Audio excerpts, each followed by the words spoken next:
My name is Ignacio Palacios-Huerta, and I'm a professor of management here at the London School of Economics. I would like to welcome you all to the LSE for this event. And I would also like to inform you that the event is being recorded and that we hope there will be a podcast available online. Next, I would like to welcome and to introduce the speaker, Professor Michael Cusumano.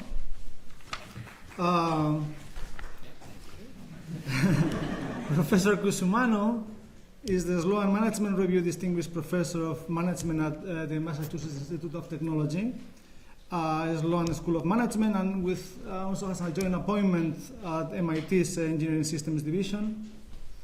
Professor Cusumano received his BA degree from Princeton in 1976 and his PhD from Harvard in 1984.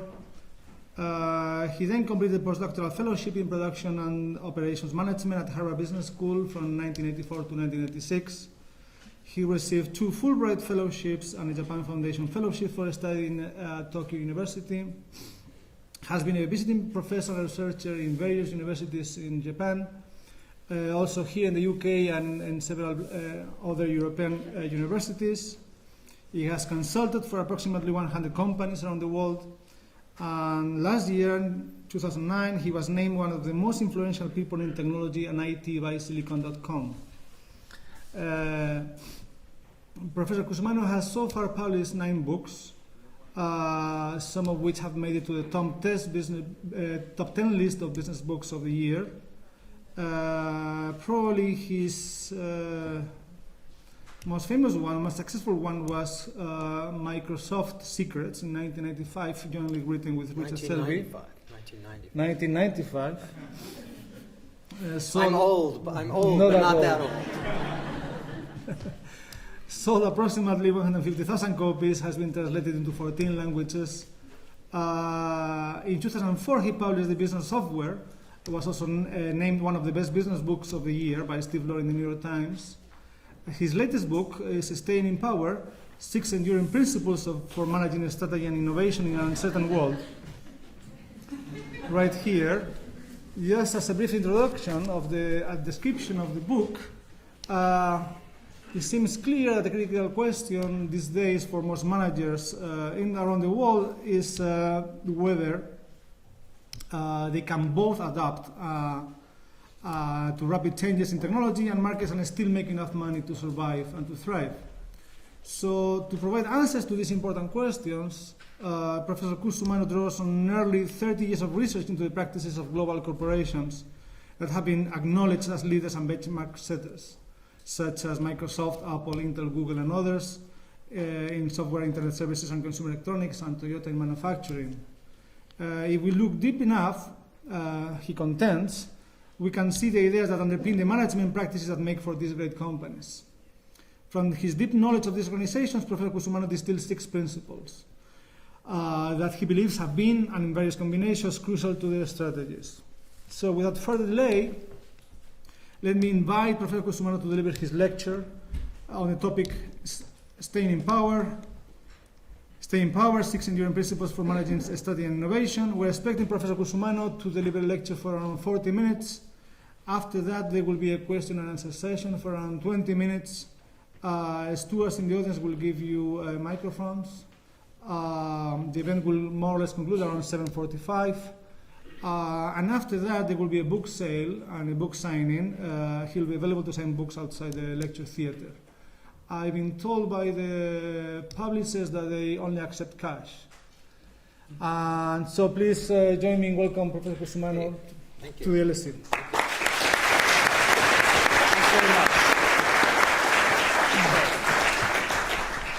Well, again, it's a pleasure to be here, and this is the formal week which we are kicking off the book in Europe. And again, I've been working on this book, it seems, all of my life, so it's a great pleasure to share some of it with you. So let me get into this basically, and again, this is a tour of some of my other books, but when I delivered the Oxford Clarendon Lectures last year, actually they asked me to do that in 2005. They give you 4 years to think about it, and they asked me to look back over my research and try to synthesize what I learned. And again, as Ignacio said, the problem was really to try to identify enduring principles. I studied many companies over the years, started out looking at Japan, and one of the problems of Japan, of course, is that great firms 30, 40 years ago and a great country known around the world for best practices in management has been struggling for 20 years. And the problem of Japan was very much in my consciousness. And it seems that every time we designate a company as one of the great companies, they seem to be collapsing. And so I've been very careful not to really have a list of great companies. Instead, I try to abstract out the principles behind what has made some companies successful over long periods of time. So I try to rise above, let's say, this best practices debate or attempts to get at excellent practices, and try to get a bit more fundamental and more research-based. In this book, and in my last book as well, I felt I was really dealing with a bigger challenge, and that was what I call this simultaneous age of innovation and commoditization. And the problem here is that in lots of technologies, in lots of industries, customers demand increasingly innovative features or services, but they don't want to pay a lot for them. The software industry in particular has this problem where the marginal cost of reproducing a software product or a digital file is essentially zero. So people don't want to pay anything in many cases for software or internet search and these kinds of things. But even with various other kinds of high-tech products, prices have been dropping. So this is a huge problem. We're used to it in hardware because of Moore's law and the advance of semiconductors, and computers get faster and they get cheaper all the time at some level. But in other industries, we've seen this as well. In software in particular, prices can drop to zero. And that happens all the time with open source and free software. And then we have other problems with China, for example. China has been developing its technology capabilities, and they can make Cisco routers and sell them for a quarter of the price of what Cisco sells them for example. Their prices become the world's prices in many ways. India, where I work a lot, I'm a director of an Indian software company and have been for 7 years, and was involved in its establishment at some level 20 years ago. They can deliver almost any type of high-tech services for a fraction of the price that we pay in the United States or Europe or Japan or Korea. So this makes for a very difficult competitive environment. So there's not a lot of room for error, which is why understanding best practices is especially important. At the same time, it's very difficult to identify best practices, and most of the attempts to do so really have not done so very rigorously. So again, I've taken the stance that it is possible, if we look deeply enough, to really identify underlying principles that really are lasting, even if the companies that were associated with these principles may stumble or have some other kinds of problems. And again, one of my contentions is that just about every company, every country as well, will go through cycles of up and down, and success often breeds difficulties. The more successful you become, the bigger you become, the more international you become, the more complex operations become, and often it becomes difficult to sustain that performance. And we go up and down all the time. Almost every great company has experienced it. So I'm trying to get beyond fads and looking at particular firms and look at ideas. So this is my list, and I should say it's a list of 6 principles that have been, I'd say, deeply and closely associated with my work with students, and a few other people in the field of strategy and innovation. None of the ideas are original to me, so you're going to see a familiar list. And again, I do think that this list should be enduring, and you can make your own judgment. So what I'll do today, in the time we have, is just give you a quick overview of the 6 principles. In the book, I have one chapter devoted to each principle. I start with sort of an intellectual history of the idea. I end with lessons for managers, and I take you through some deep examples of how these principles have been put into action at specific companies. But we won't have time to go into all the principles today. I'll just try to really explain one in some depth and maybe get to the second one a little bit. We'll see how the time goes. So the first one is that in an increasing number of industries, managers should think first about creating or working with platforms rather than just create standalone products. And the word platform is commonly used and commonly misused, and I'll talk a bit about that. The second principle is that, again, in an increasing number of industries, what used to be product companies now really should place most of their emphasis, or at least an equal emphasis, on services rather than just products, or even delivering their product as a service. In software, we have software as a service. Even in the automobile industry, we have things like Zipcar. How many of you are familiar with Zipcar in the United States? Okay, where you essentially rent a car as you use it. You pay for the time you use it in a very short increments. We have another British company, Rolls-Royce, which has made the idea of power by the hour very famous. So essentially they've taken their product, which is engines, and rather than sell them, which are expensive, they basically lease them for the time that an aircraft manufacturer or another kind of power company that uses an engine would need to use the engine. So again, it's productizing a service. So we'll see if I have time to talk more about that. But in many, many industries, that's what's becoming important. And in many industries, the product itself has become commoditized, and the only way to make money from the industry is from services. I have a long discussion about the automobile industry, for example, and companies like General Motors and Ford. All the money they've really made over the past dozen years has come from services, not from the products themselves. There's a coupling between the two, which is complex, but they've made most of their money from loans, leases, extended warranties, after-sales repair, even telematics in the case of General Motors. So again, that's what that chapter is about. The next 6 ideas, and I'll put them out as a group, are more traditional. I think they've had much longer track records in the field of management and strategy as being recognized as important. The first 2 ideas of platforms and services I think are more associated with the high-tech world and have become much more prominent, I think, in the past 10, 15 years or so. Although I do talk about things like the Barbie doll, actually, as a platform, which appeared in 1958. So this is not only a high-tech phenomenon, but mostly we begin to think about it in terms of things like personal computers or smartphones or Facebook, social networking platform, and those sorts of things. And these are also services as well. But the other 4 are, I think, without an argument, much more, or at least much more established as important in the management field. So my third principle is that managers should be thinking in terms of capabilities, not just strategy. And by strategy here, I mean strategic positioning or formal strategic planning. And the idea here, related to the subtitle of the book, which is dealing with an uncertain world, is that much of what we experience in the world and in different markets is really not predictable, particularly in high-tech, fast-paced markets. But also in other markets affected by things like oil shocks or earthquakes or global depressions or 9/11 types of terrorist events. But companies that actually have deep, distinctive capabilities, I argue, are much more able to survive these unpredictable events and survive to compete another day. Or it could also be an unforeseen catastrophic quality problem, such as Toyota experienced the last 2 years, which I write about quite a bit about in the book.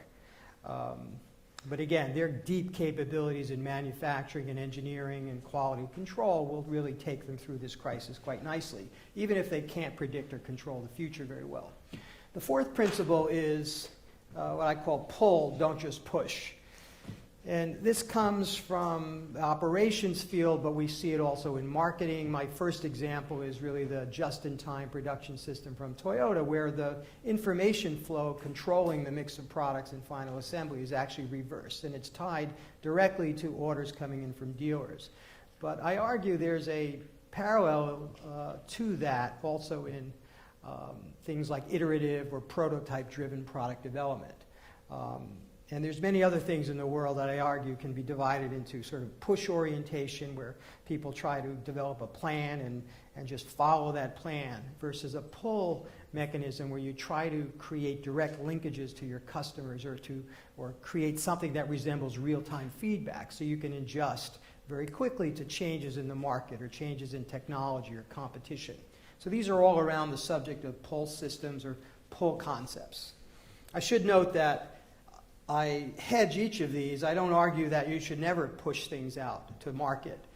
You'll see companies like Sony or Apple sometimes develop something in research and push it out to the market before they're really sure that somebody wants it. So sometimes you do want to push.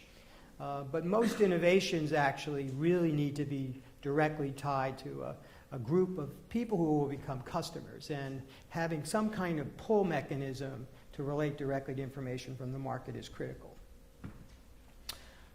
My fifth principle I call scope, not just scale. And here, I guess in the back of my mind, I was thinking of Ford and the Model T, where Ford's motto was, any color you want is fine as long as it's black. And they just tried to crank out as many cars as they could and maximize efficiency and economies of scale. My argument in the book is that really over the last several decades, most markets have really not quite fragmented, but they've segmented into situations where variety is actually more important than just low price, for example. And in many markets, you don't even have formal prices. You might have advertising, funding, and activity. But customers generally want variety, and that's part of the innovation and commoditization dilemma. So what I argue in this chapter is that companies need to master economies of scope. And this is reusing components, knowledge, people, channels, whatever it may be, across different products or customer engagements. In service firms, almost every customer engagement is different, and an economy of scale kind of mentality doesn't get you very far. So that's what that chapter is about. And the sixth principle, I again call flexibility, not just efficiency. And here the argument is again that many things that occur in markets are not predictable, and managers really need to be thinking of ways of building flexibility into their company and into their decision-making processes. There's often a cost of flexibility, so training workers so that they can handle multiple jobs or multiple situations costs more investment in training, for example. Or building a flexible factory, or building a product development organization that can do multiple types of things. So there is some upfront investment. But from the examples I've looked at and from other research I've seen, the benefits over the long term, again, are very extensive. It, again, allows companies to be agile and adapt to change or unforeseen events. So 3, 4, 5, and 6 are really about agility and being able to respond to change or even lead change, whereas platforms and services are concepts that are describing a lot of new markets. And putting these things together, I argue that, at least in many industries, managers need to think about the whole system of what they're doing in a different way, where the focus again is around platforms and services and mechanisms that connect them to the customer more directly and build on distinctive and dynamic capabilities, rather than more traditional product-focused types of competition. Okay, so I think this is not a terribly controversial list, but I think if you, well, I hope it will have a profound impact on how managers think going forward. So let me give you a demonstration, or at least a deeper insight into how I talk about platforms. And probably we won't get much farther than that. So I start out each chapter with an intellectual history of the idea. And platforms is a word we use all the time. In the management field, it started out as an in-house product platform concept, the notion that companies could build a family of products around some common components. The automobile industry has done this for many years. I wrote a book about that a dozen years ago. Consumer electronics companies do it. The family of cell phones will be built around a common kernel of components and microprocessors and software. At some point, it became associated with more industry-level usage of those components for multiple companies to build products around. And this became connected with industry-level standards, things like dominant designs, and the notion that companies could build products that actually complement those core or foundation components. And these create what we call network effects. And I'll get into that a bit more. And more recently, we see the platform analysts or economists talking about what we call multi-sided markets, the notion that some platform industries are quite complex and have multiple sides to them. A market side are different targets in the industry or as part of the value chain. So in the smartphone platform market, for example, you have operators, you have application software developers, you have certainly content providers, maybe internet service providers, which might be different from some of the operators. So there's many different pieces, all of which need to be managed by companies that are trying to compete as platform companies or as complementers. So let me just give a quick definition. So when I use the term platform, I'm actually talking about a set of technologies or components, could even be services, that are used beyond a single firm and whose value increases geometrically as more users use those components and as more complements appear around those platforms. And this is a phenomenon known by a lot of names: positive feedback, bandwagon effects. Those are the terms I used when I first wrote about this 20 years ago in the video recorder industry, the Betamax versus VHS competition. Network externality or network effects are really the words we use today. There's lots of examples: railroads, telegraph, electric power, radio, VCRs. A television, for example, is pretty much worthless without broadcasting content, right? And the content providers are usually different from the television manufacturers. And so there we have a network effect between the platform, right, and the complement. The more televisions out there, the more valuable they become. As more people use them, more complements appear. In other words, more programming appears. I tried to draw a picture of this, and again, I mostly use high-tech products, but I also wrote about the Barbie doll. And this was just simply because a friend of mine whose daughter had a Barbie doll, she left it at my house one day, and it sat on a shelf, and I looked at it for 6 months. And I also looked at the accessories that she had also left. There was a car and clothes, and all of which were designed to fit with the Barbie doll, all licensed from Mattel, and I realized there was a whole industry built around the Barbie doll. And that really was a kind of platform, and there certainly were network effects. The more kids that bought them, the more valuable the doll became, and then that had a behavioral effect on other kids who saw that happening, and they would buy it. And advertisers would come in and advertise on the Barbie doll site. There are chat rooms, songs, shopping guides, everything you could possibly imagine. And we talk about direct and indirect network effects. A direct effect is really connected to some type of technical compatibility or incompatibility. Like a Windows application only works on a Windows PC. That's a direct effect. But an indirect network effect would be if, let's say, advertisers see more people or lots of people using Google as a search engine, so they decide they want to advertise on Google. That's a behavioral impact. Or kids see other kids buying Barbie dolls, and that affects their buying choice, sort of like an indirect network effect. Okay, so there's these positive feedback loops that go on. Now, most of us are familiar with these kinds of platform battles, and if we start thinking about it, you see them almost everywhere. And there's lots of platforms within platforms and all sorts of segments of modern industries. And web search or smartphones, digital media, social networking is another big one. Facebook is actually a platform, and there's a tremendous battle going on between Facebook, Twitter, MySpace, and Google, which is trying to pry open these different social networking sites.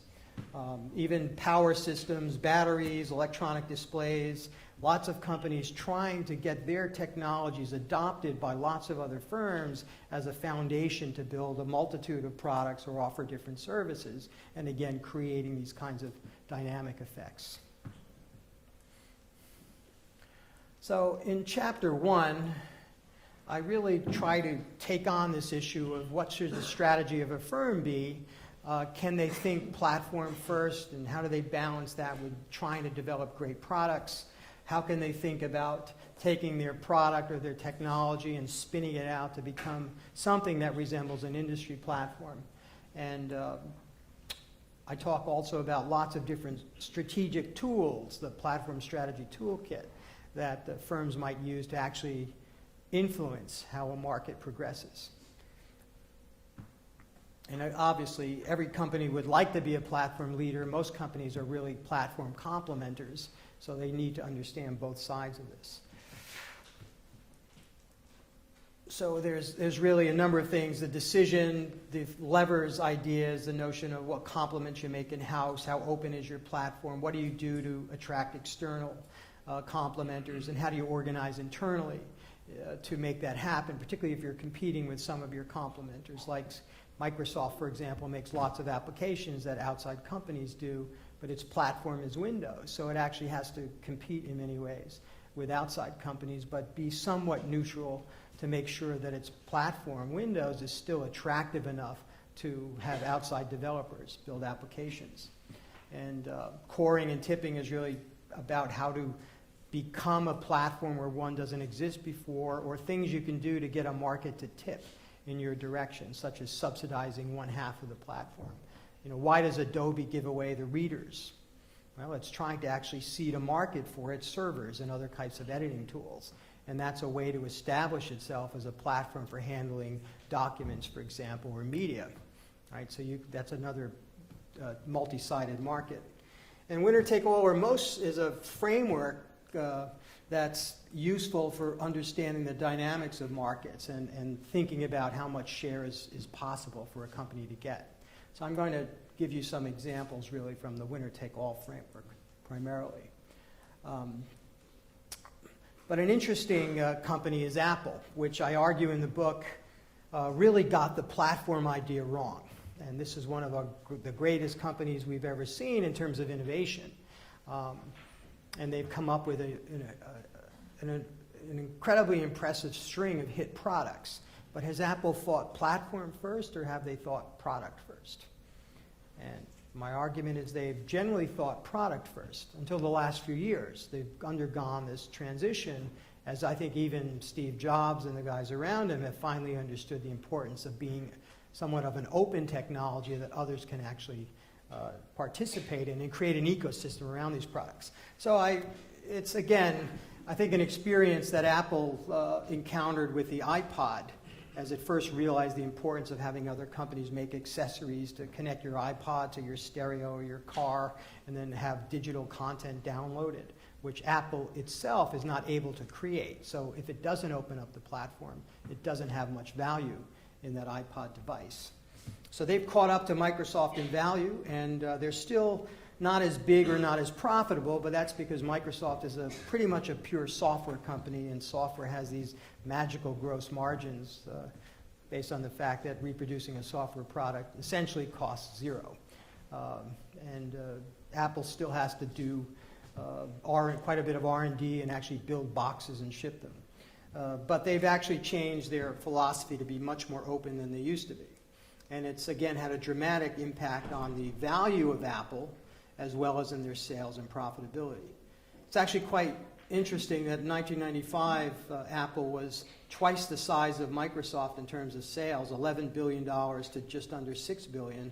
But Apple's value was about $4.4 billion, where Microsoft's was $35 billion. And this is really, to me, the value of a platform company, as well as a company that's positioned itself in a growth market. And there's been a dramatic change as Microsoft has essentially stagnated for a decade, and Apple has dramatically increased its sales as it's adopted not only a hit product strategy, because that's a great basis for its platform strategy, but connected all of its devices, linked them up with a service, which is iTunes and App Store, and we have, again, these geometrically increasing returns to Apple as it rolls out these products and as companies build complements. So let me just introduce this framework here, which some of my colleagues have really refined, and I've sort of put these ideas on steroids in some ways. But Tom Eisenman, Jeffrey Parker, and Marcia Van Alstyne talked about these ideas, and that's the basic idea is to try to understand what makes for a winner-take-all dynamics in markets. And they talk about three factors, and one is that there has to be very strong network effects. Second, the competing platforms have to be pretty much the same. In other words, there has to be relatively little differentiation or little opportunities for different companies to develop niche strategies or differentiation strategies. In other words, there has to be relatively few opportunities for competitors to split up the market into different segments. And then third, it has to be difficult for users or complementers, such as application developers, to use more than one platform or to write for more than one platform. So these are factors which will push a market towards one winner. And the last factor they call multi-home, or the economists call multi-homing. It's a notion of having multiple homes. Okay, so here's just some examples that I write about in the book. These are essentially theoretical concepts largely influenced by economics, but we can see them happening in reality. So years ago I wrote about the video recorder market, and we can see these factors at play here. Why did VHS win essentially 100% of the video recorder market? Most of you probably never even saw a VCR, is that right? Or you've been to museums at least, right? Okay. But at one time, this was the high-tech battle, Betamax versus JVC. And I was sort of right there in the middle of it, studying these companies as a Japan specialist. Are there strong network effects? Yes, they're direct network effects. VHS tapes are incompatible with Betamax tapes. So there's a direct network effect between the complement, which is the pre-recorded tape or a camera, and the platform, which is essentially the box with the technology. Little differentiation? Yes. As a matter of fact, the pre-recorded tapes could be in either format, but they're identical. There was some differentiation between the boxes. Betamax was shorter than playing time than VHS, but very quickly the differences were eliminated, and so people had to decide which one to buy. The third is, was there a high cost of multi-homing? And my answer is yes, because these boxes were expensive 30 years ago, and they were bulky, and you tended to buy one. Right? So if they're all the same, you buy the one that has the most complements available, which is the most pre-recorded tapes. And there were some factors here manipulated by Japan Victor, JVC, and its parent company Matsushita. They widely licensed the VHS technology standard. They incorporated features that a lot of other companies wanted in the technology. They recruited lots of movie studios and then television companies to make pre-recorded tapes and get distribution. So they did a lot of things to manipulate these factors. These are not just abstract factors of network effects and so forth. They actually strategically maneuvered to make these happen. That was the title of my article, actually, Strategic Maneuvering. So this market went to 100%. And by the way, Sony had 100% of this market in 1975. And they ended up with zero within a half a dozen years. And you could see it unfolding. Another example, why did Windows win 95% of the desktop market, even though I think almost everyone would acknowledge that the Betamax, the Macintosh was a far superior product. Came out in 1985. And it really took Microsoft 25 years to really completely match the graphical user interface in Apple, but they got close enough by 1990 with Windows 3.0 and 1992, 93. And so they switched the battle from the uniqueness of the product to actually the power of the platform. How many application developers were developing applications? What was the cost? Multi-homing types of issues, as well as the availability of applications. So strong network effects, yes, they're completely incompatible systems. An application written to work on the Mac does not work on a PC and vice versa. Little differentiation, yes, eventually. This is all of Microsoft's R&D was targeted at matching Apple or coming close enough or good enough. Mac survived, whereas the Betamax did not, because Mac found a niche of desktop publishing and people interested in extreme ease of use, mostly schools. And a high cost of multi-homing. The Mac generally costs about 2 times that of a PC, and PCs are expensive to begin with, so most people choose one. How many of you have both a Macintosh computer or an iMac and a PC? Just how many have 2 of both machines? Okay, so relatively few. How many have just one? I just want to check how many are responding. Okay, so you fit the theory, and some people have nothing. How many have no, none of you have no computer. Another one I've been interested in writing about is the video game market. Here's a market Microsoft entered thinking it could turn it into a PC market. Why? Strong network effects. Right? If Microsoft could get 95% of the PC market, why couldn't they get 95% of video games? Very strong network effects. An application, a video game written for one console does not work on another console. What about differentiation? So here they run into problems. The Xbox is very different from the PlayStation, which is very different from Nintendo. And so each company has different strengths, different capabilities, which they've built into their boxes, and they really have gone after different markets. Is there a high cost of multi-homing? And my answer here is actually no. The boxes are pretty cheap, and also the console makers subsidize that side of the market. They basically subsidize the consumer side by selling the boxes at cost, pretty much, and they try to make money from the game developers, the software side, which we call a complement. And so again, this is another multi-sided market where they targeted one side to make money, but because of this, the market ends up being split. How many of you are serious gamers? How many of you have video game machines? You don't want to admit it, I know. How many of you have more than one? Okay, all right. So everybody who raised a hand and interested in gaming has actually more than one. You fit the theory here too. So unless you have no differentiation and high cost of multi-homing as well as strong network effects, you're going to have a split platform market. Here's another one, search. How many of you use Google? You all use Google, but Google doesn't have 100% of the global search market. There are not really strong network effects between the user and the search bar. There are some network effects in the search algorithms. They get smarter the more you use it, and there's some increasing returns there to Google, at least in terms of the sophistication of the searches and their targeted ads. But the network effects are really not that strong for users. There actually is differentiation. Most searches are sort of similar, but lots of different countries have come up with specialized search engines. China has built a wall around the whole country, giving an advantage to its local search engines. Brazil has sort of done something similar.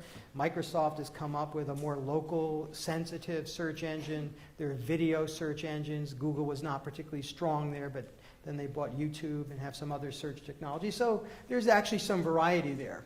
And is there a high cost of multi-homing? No. You can use multiple search engines. It doesn't cost you anything. All you do is plug in another URL. So this is a market that will probably never go 100%. But because Google does have a superior search engine, they get most of the market. So this is a winner-take-most kind of market.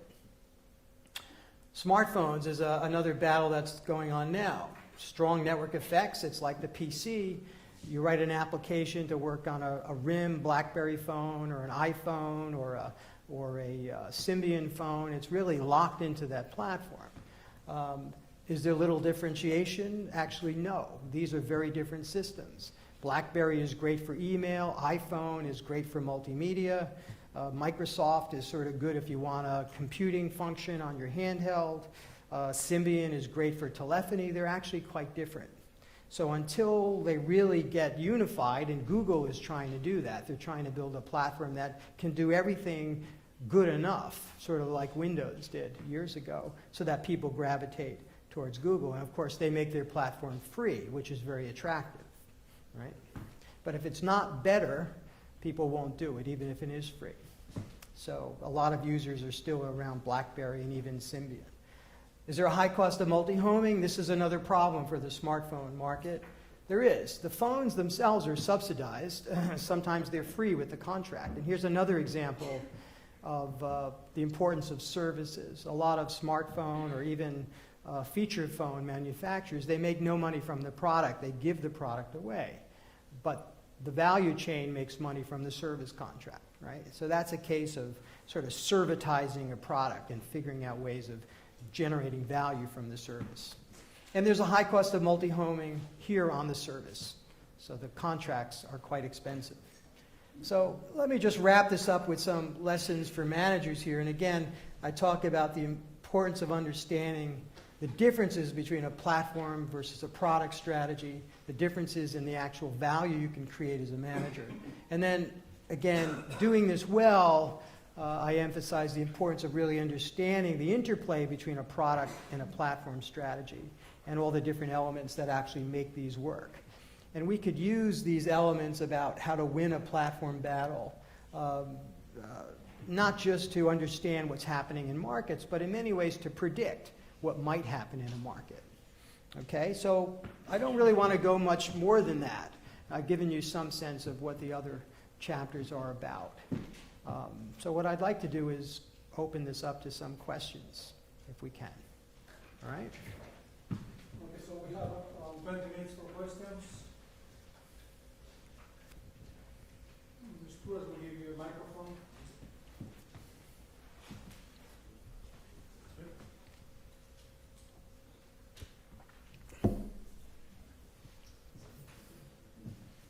Okay. I see one in the middle over here. Thanks. Alistair Dryber, I mean, you've very interesting, the idea of the difference in value between a platform and a product. And I imagine that's probably fairly well understood now in the sort of high technology industries you've been looking for. But I'd be interested to hear if you can see significant industries where there's scope for basing an approach much more on platforms than there is on products, but people haven't recognized it yet. Well, they haven't recognized it yet. Well,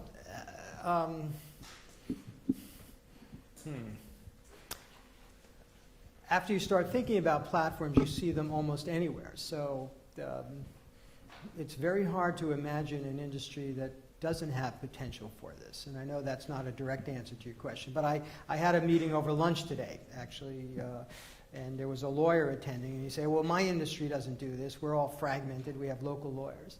And then I talked to him about the things like TurboTax, or software that actually automates or semi-automates a lot of what, say, the tax accountants do. And that is an industry where we've created some software platforms for doing a lot of what used to be a labor-intensive service work. Is it possible to do that in the legal field? I think it is, actually. A lot of things do not need to be individually built. We could have some common foundation for a lot of legal analysis. We can do the same thing in healthcare. We can do the same thing in retailing of various types. So I think if you think about it, you'll see it. Something like auctions and book selling, which are old industries, ancient industries, have actually been turned around by companies that have built platforms in those areas, like Amazon and eBay. So, I mean, if the Barbie doll is a platform, I had another meeting yesterday with some engineers and scientists from Imperial College that had invented a new kind of process for making concrete. And they want to talk to me about that becoming a foundation for the whole civil engineering industry, for example, where they would license it to other companies. And I've had conversations with chemical companies and biotech companies where they have molecules they want to have as a basis, or human genome companies that see information being collected on the human genome as a common basis for drug discovery and different ways of managing that. So I see it almost everywhere. Almost everywhere.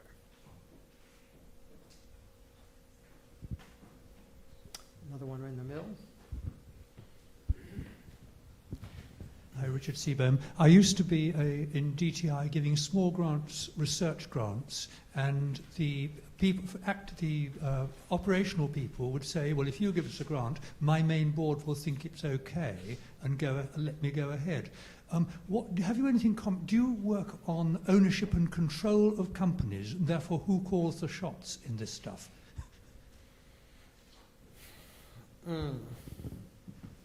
Well, in these kinds of platform markets, I'm not really sure exactly what you're asking, but we argue, and I've argued not only in this book but another book, Platform Leadership, that platform markets require some kind of leadership. If otherwise they become fragmented, and we all know the frustration of having things that do not work together, right? If your cell phone did not sync up with your PC, did not sync up with your multimedia device, it doesn't sync up with your TV probably anyway, or your game device, you get confused. And you waste a lot of money. There's a lot of time, money, energy wasted with incompatibility. One of the reasons the PC has taken off, actually, is I think because Microsoft dominated and 95% of the world ended up with compatible personal computers. So that made making peripherals and devices and applications a lot cheaper and ubiquitous. So somebody needs to be a leader. Now, in some cases, a government might want to step in. I have a little case study in the book about attempts to create a digital home where everything in your house talks to each other. And we would need some kind of hardware and software layer to be the platform for that to happen. And there's about a dozen companies trying to be that company or to be cooperating in that company. And that's a market where it's so fragmented and there's so much competition. You know, Intel, Apple, Sony, Samsung, even Sears, Roebuck, big retailers are involved. You might need government to step in and create some standards that actually lead to the creation of a platform. Right now, civil construction companies are trying to mobilize the government to create standards. Digital TV was something where the government sort of stepped in and created the standard, and then the technology that becomes a platform to do that becomes promoted by a few companies that own the right patents, for example. So basically, my argument is that platform markets, to be economically successful for the companies involved, generally require some kind of leadership. We profile Intel that has really tried to orchestrate the PC market with Microsoft as a partner without formally controlling the thousands of companies that make PCs and applications. So I hope that answers you. I mean, there is some kind of orchestration that's required. Open source people, say from the Linux movement, will argue that the people can do it by themselves, but in reality, even something like Linux is very tightly orchestrated by a small group of people, right?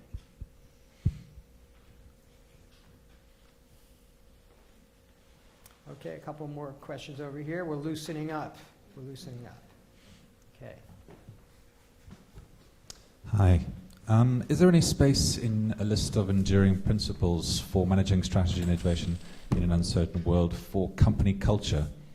So do you have any case studies perhaps where a good company culture has led to, has been a good driver of innovation in a company?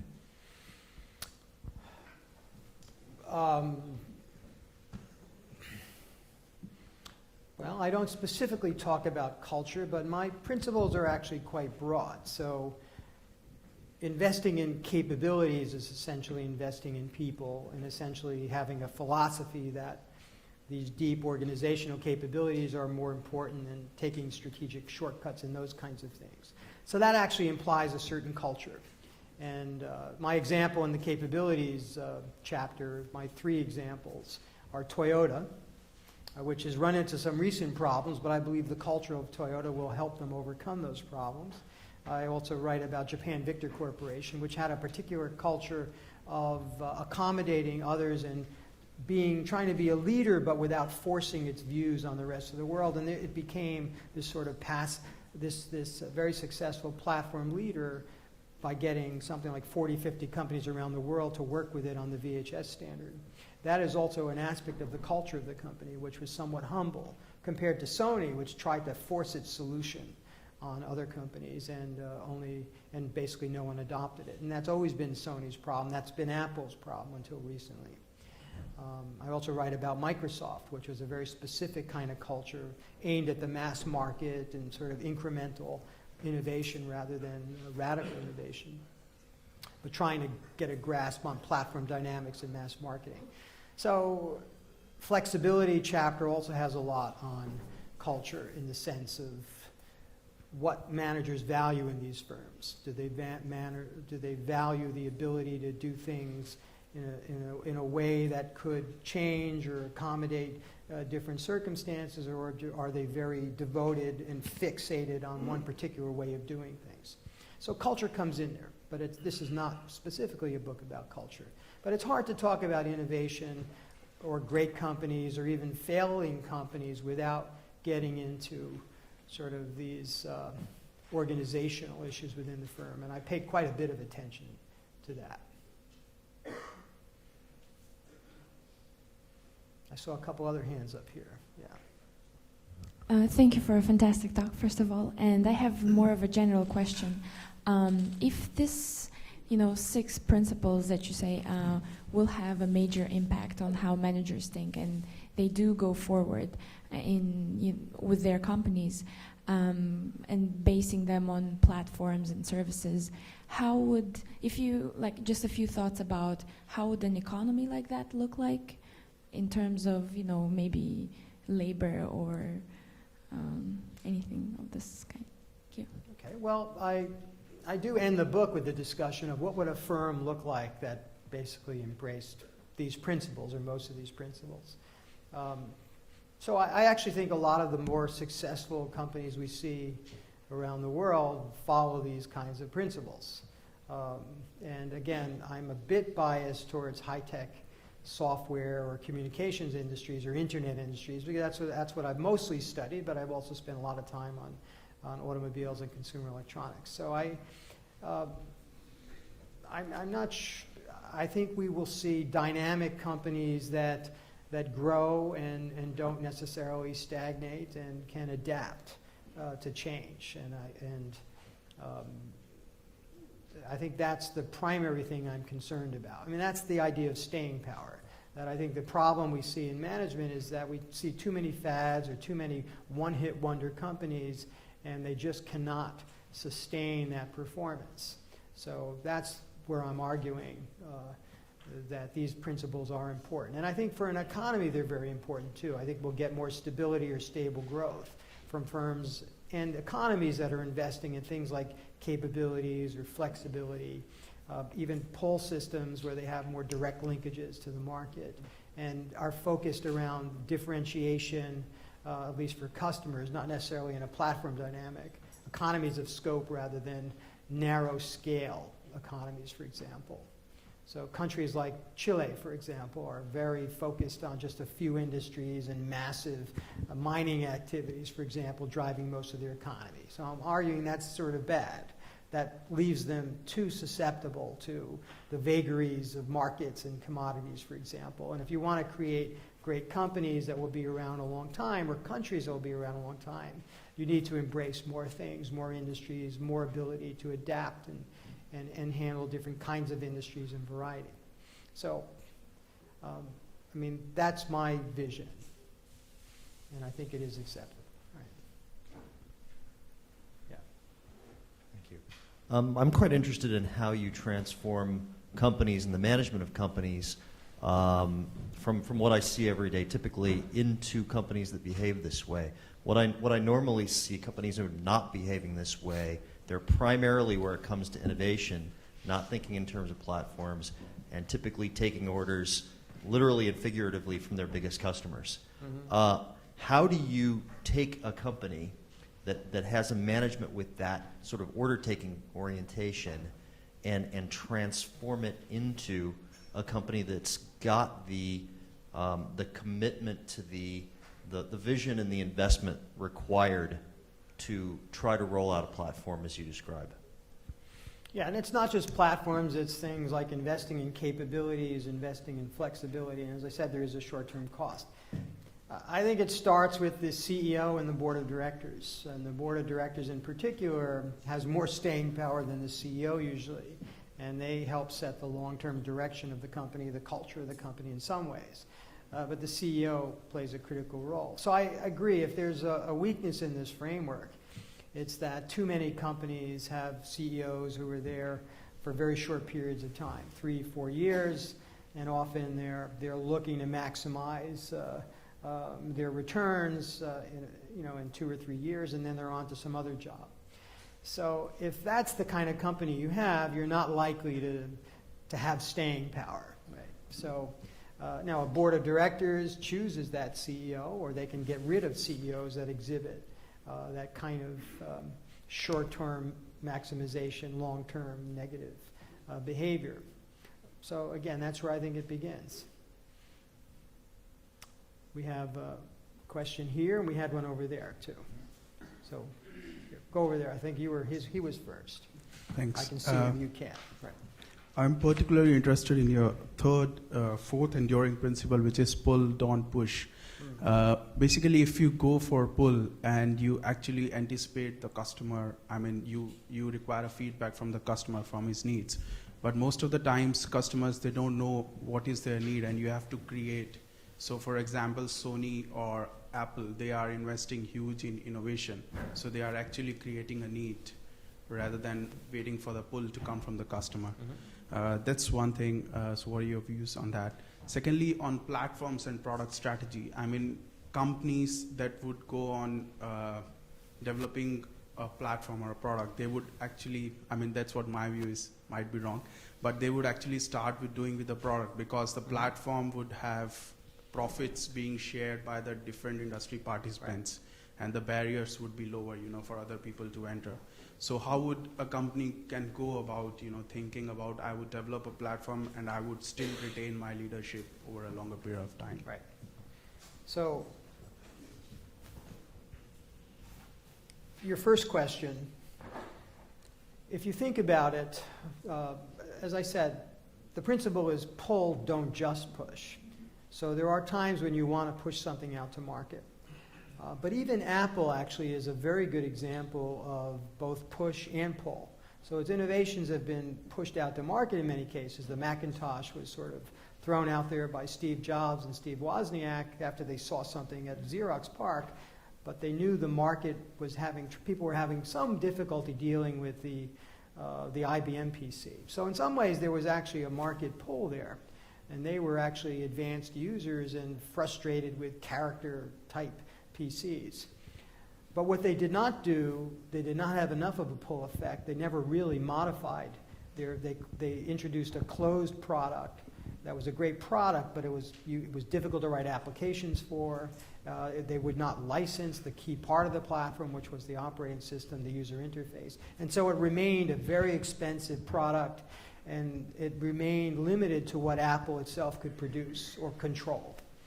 And the PC, which was a far less elegant product, sold billions and millions of units far quicker than Apple did. In recent years, I think Apple's success is very much influenced by pull. They've responded to market pressures to open up their platforms, let application developers build applications. They had a big argument with Adobe, for example, whether they should support Flash on the iPhone and the iPad. They've opened that up. So they've done a lot of things to accommodate the market because of market reaction. So they have much more deeper, direct connections to customers now than they used to do. So they are listening. They're combining the notion of pushing out innovations from R&D, but letting customers help them refine what they actually build. And that's a key element in my idea of pull, don't just push. Your other notion is, I think you're right, most companies focus on their product, but the argument I make is that at least in platform markets, and I made another point that almost all markets are platform markets if you think about it, companies that are successful really need to think about opening up the core elements of their products and letting other companies build around them or link into them. Even if you have a distinct product, if you can't use it with other products, in many high-tech markets, it's not as useful it's not as useful when it's standalone. So this is, again, very true of things like phones and multimedia devices and software of all kinds. It's very true of content, digital downloads. If you could only use a song you download from iTunes on an Apple device and no other device, it's much less useful. If you can use it on multiple devices, it has more value to the user, and it's going to be better off for everyone. So the idea is if you open up these products where they can become industry platforms, there's more value in it for everyone, because you'll have more companies participating in the innovation process, more customers joining in, more users. So that's the basic idea of platform markets. It's win-win when you open it, and when you try to control everything as one company, like Sony has done in the past or like Apple has done in the past, you're much less likely to really be successful in the long term, because no one company has a monopoly in innovation. And Intel was a great example of that, and I read a lot about that. They could have made their own PCs and software many, many years ago, and they chose not to. They chose to just see the ecosystem and let 1,000 flowers bloom, to borrow a phrase from Mao Zedong. And it's been far more successful for Intel to do that. Okay, time for one more question. One more question? Okay, quickly. Thank you. I appreciate your patience. Very close. Maybe the same. It's about the marketing, and if marketing can be a platform. And I'm going to use the same example of Apple, how they, a few years ago, they launched this big marketing campaign to create the needs that, well, Mac is much better than PC. Well, it was here in this country, I'm not sure about the US. And they kept saying about the Mac and PC, until they created the needs that people want Mac. So I think, can we put that comparison, that marketing versus platform? There is no need, but the marketing, and keep talking about it, you could create the needs, and then you create the platform. Yeah, no, marketing is a very important part of all this. And as I mentioned, indirect network effects are largely behavioral driven, and that's very much affected by marketing campaigns, public relations, what other people are doing as you observe what they're doing. So I think this goes for any product or platform company. If you're bad at marketing, you have a tremendous handicap, and you're not likely to be very successful. So marketing is a part of all of this. Marketing is fundamental to Microsoft's success. Many people think that was the major reason why they succeeded. And it was a combination of marketing, R&D, understanding the sweet spot of the market, being half-priced because they had so many companies making boxes and having thousands and even millions of applications built for Windows because they had opened up their platform, whereas Apple was very restricted and controlled. So it's all part of it. Okay, thank you very much. I wanted to thank you all for coming, and most importantly, I want to thank Professor Cusumano for a terrific lecture. Thank you very much. Thank you.